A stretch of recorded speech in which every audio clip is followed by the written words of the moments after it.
Have you ever asked yourself if you've done enough for the ones who gave you everything?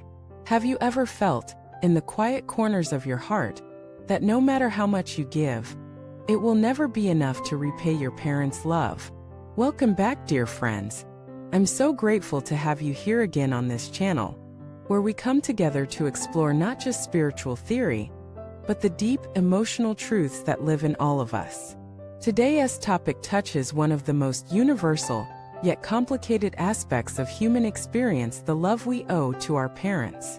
But we're going to approach it from a spiritual lens, one that goes far beyond material repayment. Because the real question isn't just what can I do for my parents, but rather how can I truly repay the karmic debt of being born, raised, protected, and nurtured? This is a question that has haunted sages and seekers for centuries. And one particular sacred mantra praised across the Buddhist world is believed to hold the answer. Let us begin with a reality we all share. Every one of us came into this world through the body, effort, and sacrifice of two people: our mother and our father. Whether your relationship with them has been joyful, strained, distant, or complicated, the truth remains that you owe your very existence to them. The pain your mother endured during childbirth, the sleepless nights, the worry when you were sick, the silent tears when you made mistakes, the countless sacrifices, and your father, the protector, the provider, the silent guardian who carried burdens you never even saw. Now ask yourself honestly, can you ever fully repay that? In the Buddhist tradition, filial piety is not just a cultural value, it's a spiritual practice.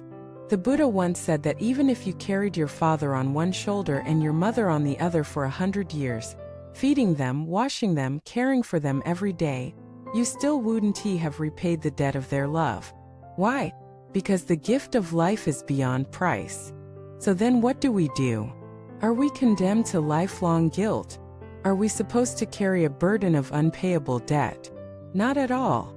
The Buddha, with his endless compassion, gave us a path not just to show gratitude, but to truly repay that debt.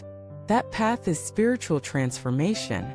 The idea is this: if you can walk the path of Dharma, cultivate virtue, and dedicate the merit of your practice to your parents, especially through certain sacred mantras, you are not only repaying them, you are liberating them.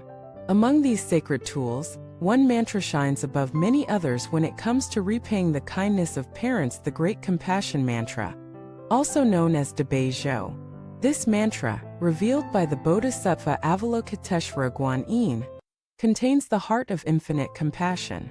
It is said that reciting it with sincerity creates immeasurable merit not only for oneself but for all beings, especially one's parents, whether living or deceased.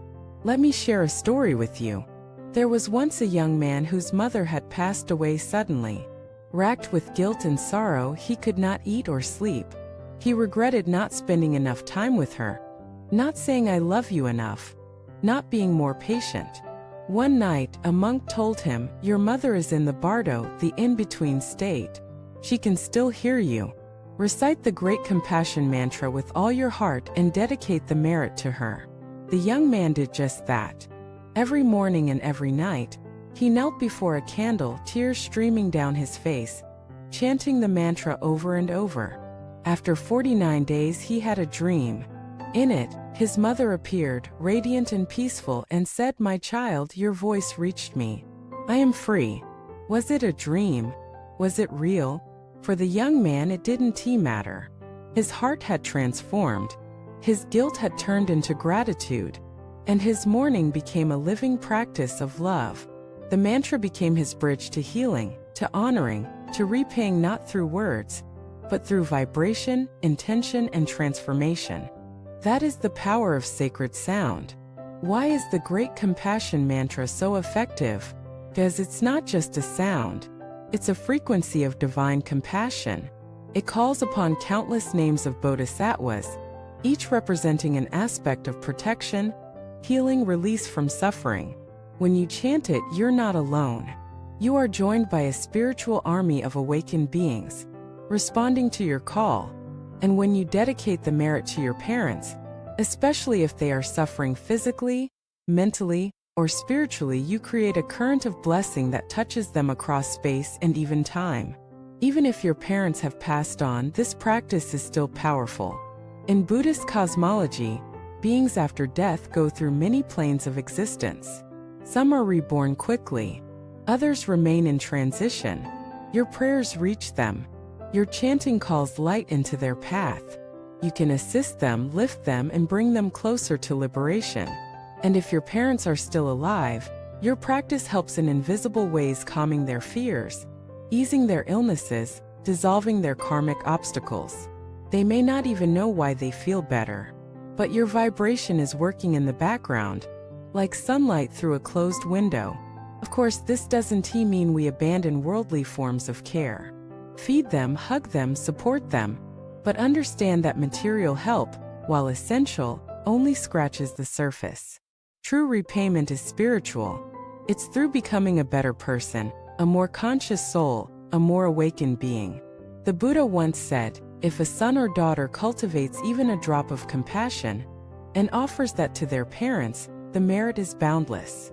So why wait? Start today. Even one recitation is a start.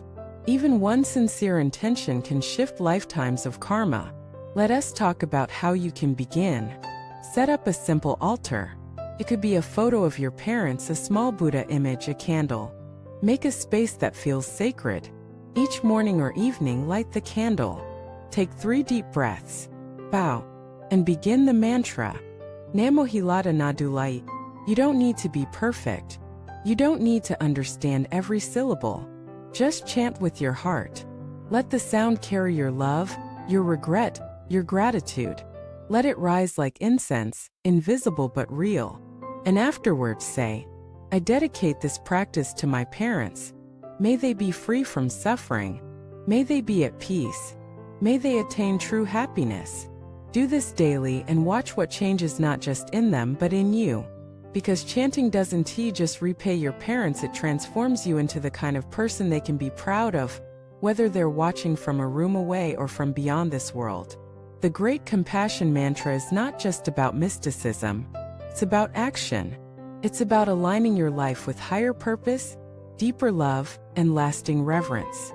Your parents may have given you life, but through your practice you can give them freedom. And that is perhaps the highest gift of all. Thank you for watching this video. If this message touched you, please share in the comments how you honor your parents spiritually.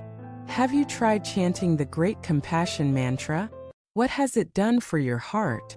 Don't forget to like, subscribe, and help this channel grow so that more people can access the tools of healing, love, and liberation. Until next time, may your voice be a bridge, your heart be steady, and your love be boundless.